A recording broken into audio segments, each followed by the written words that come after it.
जो कथा भागवत में भगवान के विषय में बताया जाता है। मैंने कहा वे झूठ बोलते हैं। अगर कोई इंसान बीमार होता है तो कहां जाएगा बोलो? राम मंदिर जाओगे या अस्पताल जाओगे? कहते हैं गाय का गोबर खाने से कैंसर ठीक होता है, तो बताओ भक्तों, इलाज के लिए विदेश क्यों जाते हो? समझो जरा। ये सब हम लोगों को भगवान के नाम पर गुमराह कर रखा है। और जब यही लोग कहते हैं धन दौलत त्याग कर भगवान की शरण में आ जाओ, और खुद कहीं पर भागवत कहने जाते हैं, लाखों रुपये लेते हैं। ये मायाजाल ही तो है। भगवान की शरण में जाने का मतलब यह थोड़ी है कि अपने शरीर का ध्यान छोड़ दो। जो शरीर भगवान ने दिया है उसकी सेवा भी तो ईश्वर सेवा है। जब बुखार आता है तब राम की जगह दवा ढूंढते हो।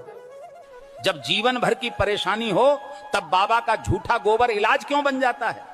गाय पूज्य है, इसमें कोई दो राय नहीं, पर यह कहना कि गोबर खाने से कैंसर ठीक हो जाएगा, यह विज्ञान नहीं, धोखा है। जो कथावाचक कहते हैं धन दौलत छोड़ दो, भगवान की शरण में आ जाओ, वो खुद लाखों के हवाई सफर करते हैं, एसी पंडाल में रुकते हैं और पाटीदारों से लिफाफा लेते हैं। तो त्याग हमें क्यों सिखाते हो? तपस्या की राह हमें क्यों दिखाते हो, जब खुद तुमने उसका कोई अनुसरण नहीं किया? भगवान के नाम पर डर बेचकर जो अपने महल खड़े करते हैं वो संत नहीं, व्यापारी हैं।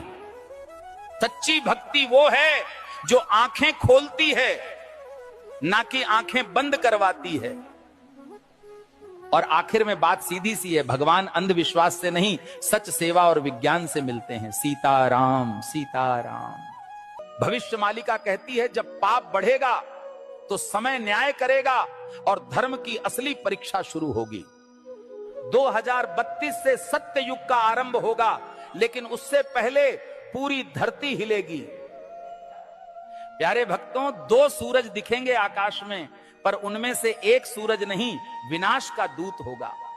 बंगाल की खाड़ी में गिरेगा अग्निपिंड और समंदर उठकर धरती को लील जाएगा।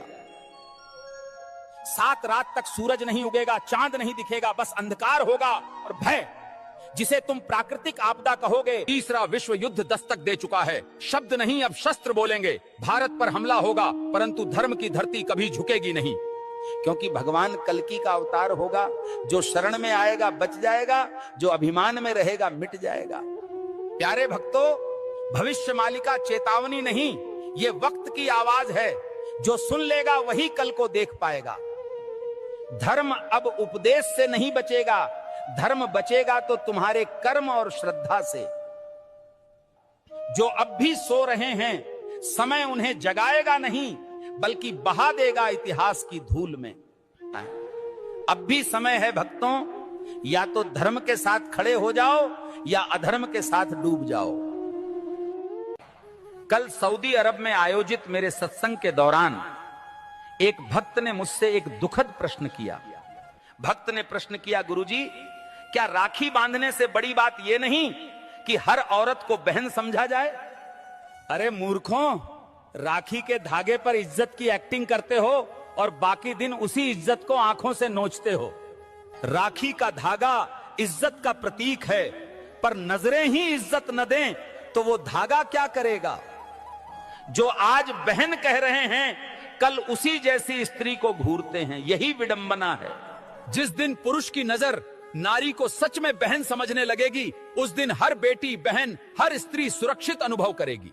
भाई कहे जाने से कोई बड़ा नहीं बनता, उसके विचारों और दृष्टिकोण में सम्मान हो, यही सच्ची मर्दानगी है।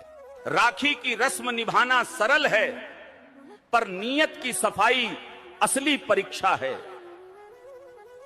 हे प्रभु, जो स्त्री को देखकर गंदे ख्याल लाता है वो कभी भाई नहीं बन सकता।